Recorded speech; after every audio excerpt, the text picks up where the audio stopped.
Olá, vamos conversar um pouco sobre o coronavírus? Eu registrei aqui umas coisas para a gente poder ampliar um pouco o conhecimento da gente sobre esse desafio, né? Então, hoje ainda nós estaremos soltando um decreto com as orientações dos nossos serviços e também algumas orientações do comportamento da população, algumas sugestões e orientações. Não é preciso entrar em pânico. O coronavírus, embora seja uma pandemia, isso vai estar em todo o planeta, provavelmente no Conde também, mas é uma gripe e a gente vai conseguir lidar com ela. O nosso desafio é diminuir o ritmo dessa curva ascendente, que a previsão é que o pico seja em abril. A gente vai diminuir o pico dessa curva com o nosso comportamento e as nossas atitudes. Várias atividades nossas serão suspensas. O grupo de idosos, por exemplo, porque os idosos são os sujeitos mais sensíveis a essa doença, né, a esse vírus. Então, é importante que os idosos fiquem em casa e sejam cuidados por nós, né? Então, algumas atividades nossas, como o Olá Comunidade, eventos políticos como o Vem Mulher, nós já estamos adiando tudo isso para os momentos mais para frente, né? Nós temos algumas medidas simples que está na mão de cada cidadão e cada cidadã e que precisam ser adotadas para o nosso dia a dia. Lavar super bem as mãos. Não é aquela lavada de mão que a gente tem o costume só na palma da mão, não. É lavar a palma da mão, as costas da mão, entre os dedos, o pulso, as unhas aqui no meio da mão e fazer com que a água saia, o sabão saia nesse sentido, para que a gente possa garantir a higienização total. O álcool gel, que todo mundo fala, é importante, mas não substitui o velho sabão. A gente precisa lavar as mãos com sabão. Outra coisa que para a gente é difícil, mas a gente precisa fazer, é nada de beijo nem abraço, né? Evitar o toque em outras pessoas, aperto de mão, abraçar, beijar, isso tudo é muito importante para nosso bem-estar. Mas nesse momento a gente deve suspender. Vamos falar de longe. Não vai ser feio, não pode ser feio. A gente não vai passar por chato se a gente fizer isso. A gente tem que se respeitar. Uma outra coisa super importante é cuidar da alimentação. É comer bem, evitar alimentos industriais. Nós somos um município de plantações, nós somos um município agrícola, muitas frutas, muitas verduras, e nós temos um elemento aqui super importante que funciona como um antibiótico para a nossa saúde, que é o inhame, o cará, o inhame, todos dois, o São Tomé e o da Costa, são maravilhosos para a gente, no mínimo, consumir 3 vezes na semana. Sabe o que é que eu faço em casa? Eu faço o suco do inhame cru. Eu pego a rodela de inhame, misturo com abacaxi, com laranja ou melancia, uma das 3 frutas, né? Bato no liquidificador e tomo. Você experimenta e você vai ver que não muda o gosto.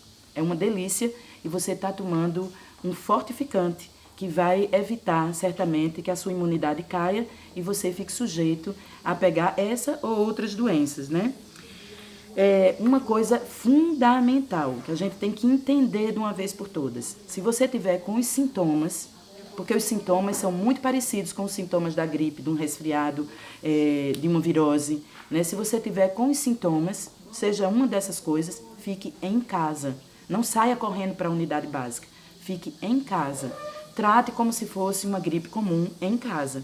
Você só telefona ou só vai à unidade básica de saúde ou ao pronto atendimento se você tiver dificuldade respiratória e febre alta. Você pode até ter febre, mas se você não tiver dificuldade respiratória, fique em casa. Porque ao se deslocar, você com a imunidade baixa e chegando no posto de saúde, no pronto atendimento, onde tem outras pessoas que podem estar com o vírus, você fica sujeito a pegar o vírus ali. Ou então, se você tiver com o vírus, você fica sujeito a passar para as outras pessoas o vírus. Então, se tiver com os sintomas, trata em casa. Trata como uma gripe comum. Só sai de casa para a unidade básica de saúde ou telefona para a gente no número que eu vou dar para a gente lhe atender e ir à sua casa, se for o caso, se você tiver febre alta e dificuldade respiratória. Porque aí sim a gente tem que tomar providências, certo?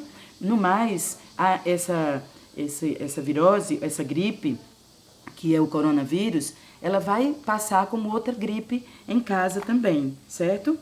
Então, uma coisa que a gente tem que ter também um foco especial é com os idosos. Os idosos, eles estão sujeitos a esse vírus, porque eles já têm, com a idade, uma certa deficiência respiratória. Então, para eles é mais grave. Eles estão dentro do 20% que vai precisar, certamente, ser hospitalizado e tudo. Então, vamos ter cuidado com os nossos idosos. Inclusive, a gente aqui tem um costume de deixar os netos com os avós, né? Então, isso precisa ser evitado nesse período. A gente não pode deixar as crianças com os idosos. As crianças, elas podem ter o coronavírus e não ter sintoma algum, mas elas podem passar adiante. Então, também vamos ficar atentos, se nossas crianças apresentam coriza, alguma coisa, evita de levar para a creche e para a escola, tá bom? É só um tempo enquanto a gente freia a chegada desse vírus aqui em nosso município e aqui no nosso estado. Outras pessoas que também estão no grupo de risco são os diabéticos, as pessoas que têm problema cardíaco, doenças crônicas, são asmáticos. Então, essas pessoas precisam ficar em casa, sabe? O máximo do tempo ficar em casa, evitar contato com os outros, evitar aglomerações, evitar os abraços, etc. Tá bom? Nós temos um número que é o Disque Malária. Esse mesmo número nós vamos estar, a partir de hoje, disponibilizando também para ser o Disque Coronavírus. Nós vamos estar orientando as equipes para poder orientar você, se você telefonar. Então, grave esse número aí. É o 98187 6740. 98187-6740, da Secretaria de Saúde. Nós vamos estar disponíveis para estar orientando e ajudando você, tá bom? No mais, vamos manter a calma, porque nós vamos passar por essa onda, se Deus quiser, com harmonia e tranquilidade, tá bom? Um abraço.